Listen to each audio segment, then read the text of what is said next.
Saint-Esprit. Que la grâce et la paix de Dieu soient avec vous.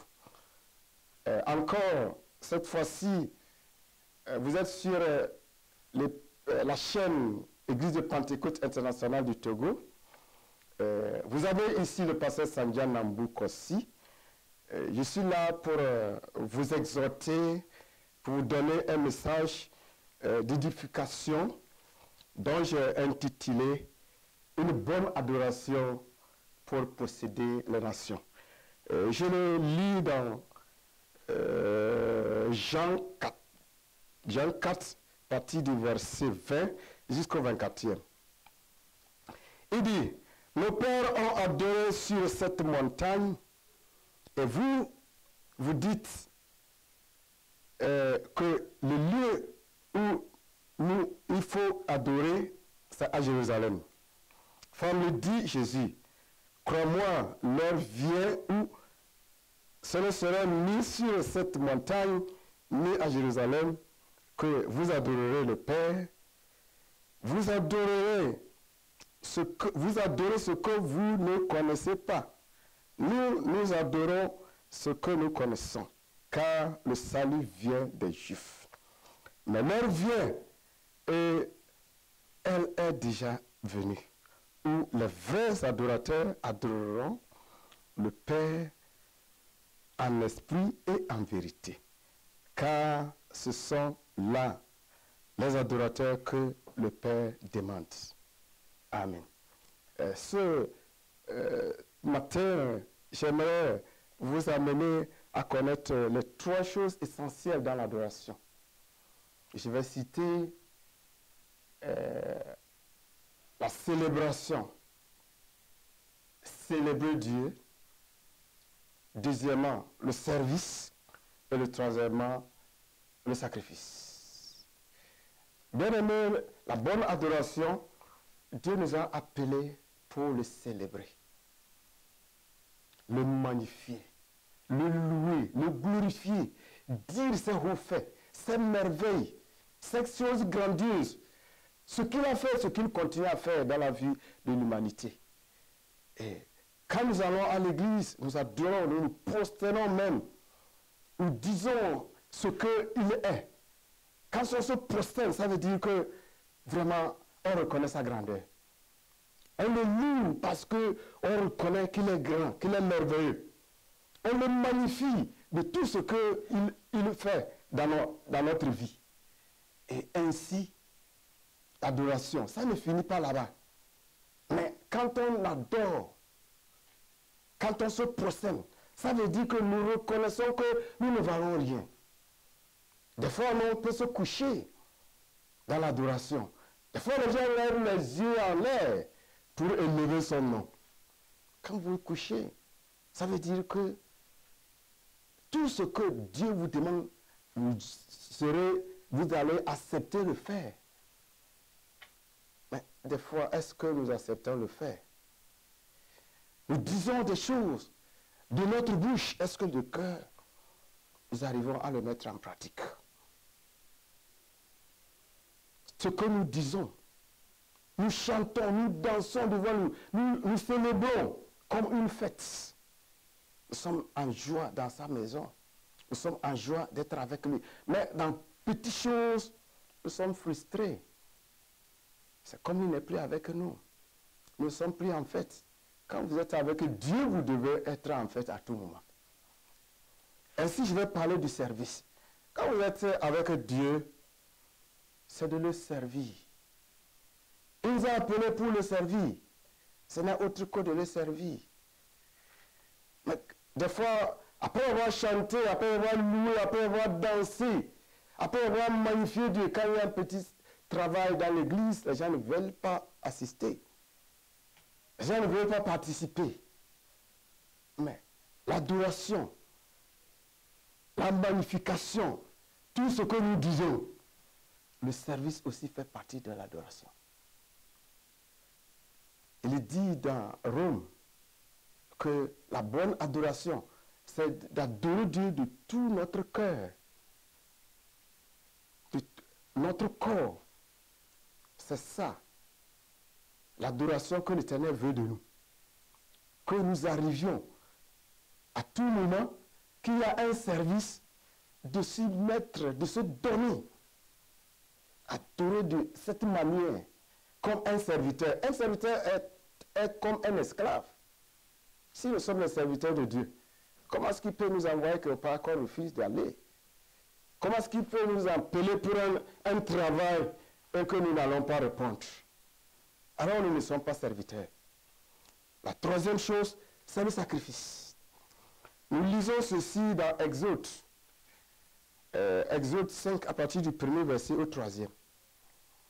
Et puis Exode 3, le verset 12, dit qu'il a appelé les enfants d'Israël pour qu'ils aillent le faire des sacrifices. On ne peut pas adorer Dieu sans faire des sacrifices. À ce moment que nous sommes avec le Seigneur, c'est en ce moment-là que nous devons sacrifier, donner tout ce que nous avons comme du bien dans la maison de l'Éternel. Et le sacrifice, ça peut coûter. Quand on parle de sacrifice, on sent le mot « sang » dedans. Ça va te coûter quelque chose, tu vas perdre tes biens. Dans l'adoration, on doit accepter faire des sacrifices.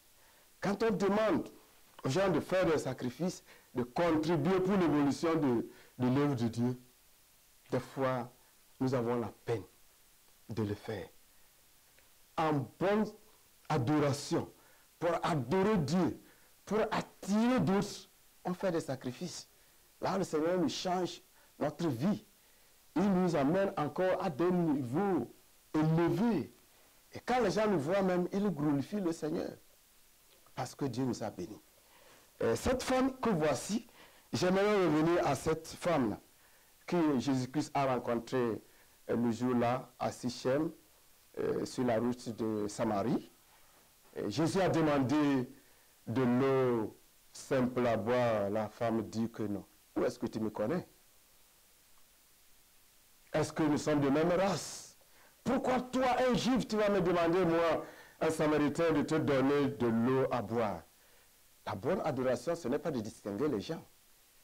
Faire séparer des gens. Celui-ci n'est pas de mon ethnie, celui-ci n'est pas de notre nation, on ne parle pas de la même langue, nous ne sommes pas de même race. Ça, on ne peut pas adorer Dieu de cette manière, comme une bonne adoration pour posséder les nations. Elle a beaucoup chanté. Elle a beaucoup chanté.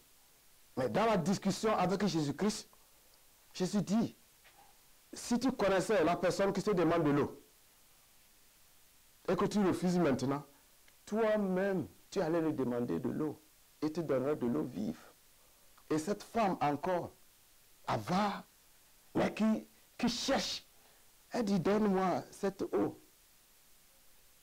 Elle a accepté. Mais tu veux ce que Jésus a, mais toi, tu ne peux pas donner ton eau. L'eau que quelqu'un va boire et aura encore soif. Des fois, les gens acceptent Christ dans l'adoration.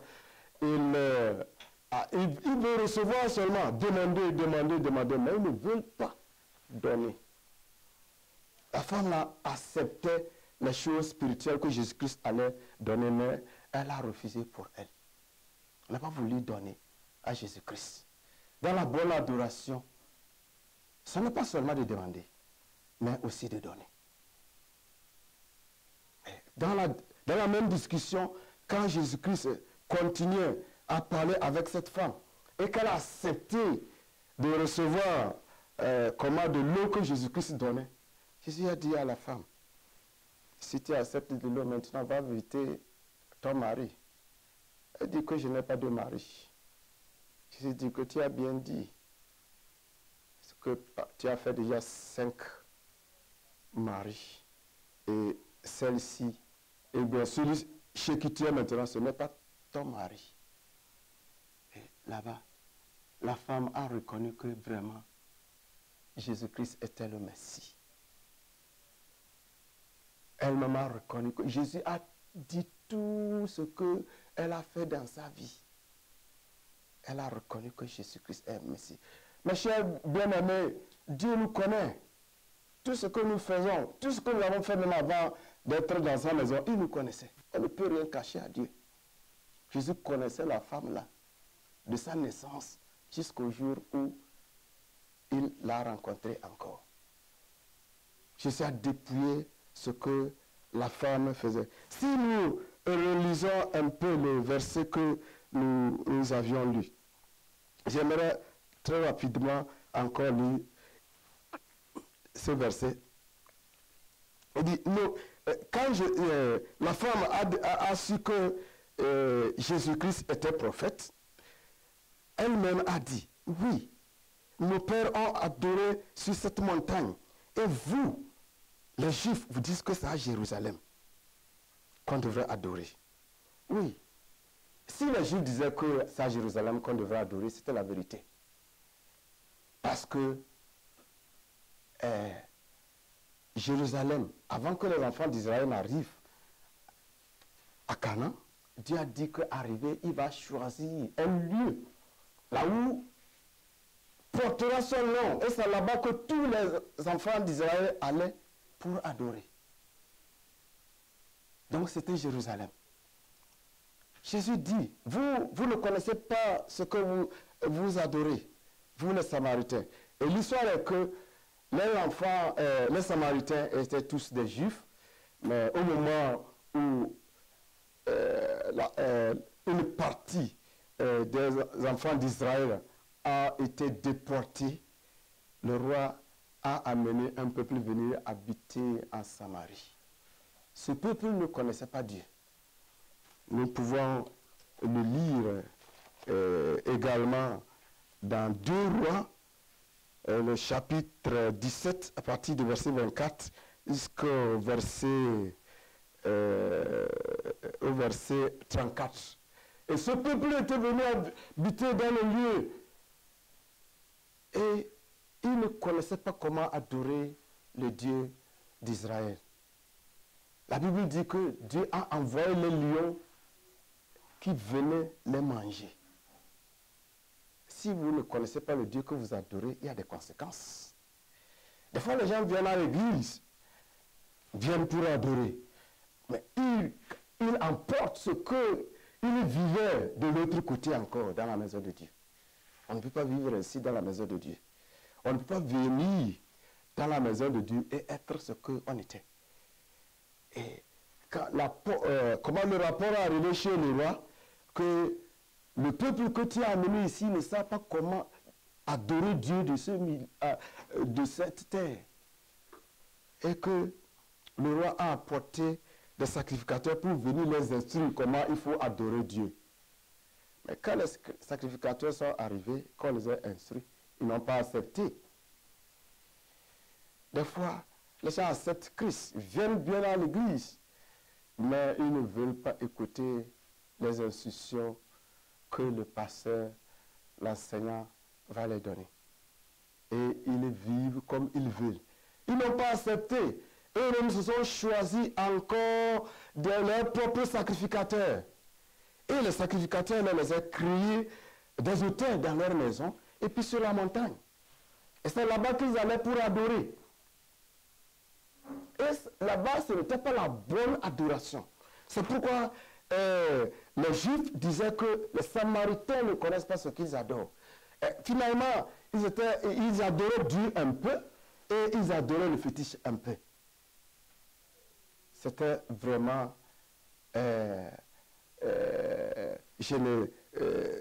c'est quoi dire, un mélange d'adoration. Que le Seigneur nous fasse la grâce et que quand on vient pour adorer, qu'on adore Dieu en vérité. Qu'on adore Dieu en vérité. Comment faire un peu ici et faire là aussi un peu. Ils adoraient Dieu un peu. Ils adoraient aussi ce qu'ils connaissaient chez eux un peu. Ça ne pouvait pas faire la bonne adoration. Et qu'est-ce qu'on pouvait trouver à Jérusalem? À Jérusalem, il y avait 3 choses très importantes qu'on pouvait trouver. À Jérusalem, on pouvait trouver le temple. Le temple que le Seigneur lui-même était dedans. À Jérusalem, on pouvait également trouver les bons sacrificateurs. À Jérusalem, on faisait des sacrifices pour le Seigneur. Il y avait l'autel. Donc, ce qui était la différence entre Jérusalem et Samarie. C'est pourquoi Jésus-Christ dit, vous adorez ce que vous ne savez pas. Mais nous adorons ce que nous connaissons parce que le salut vient des Juifs.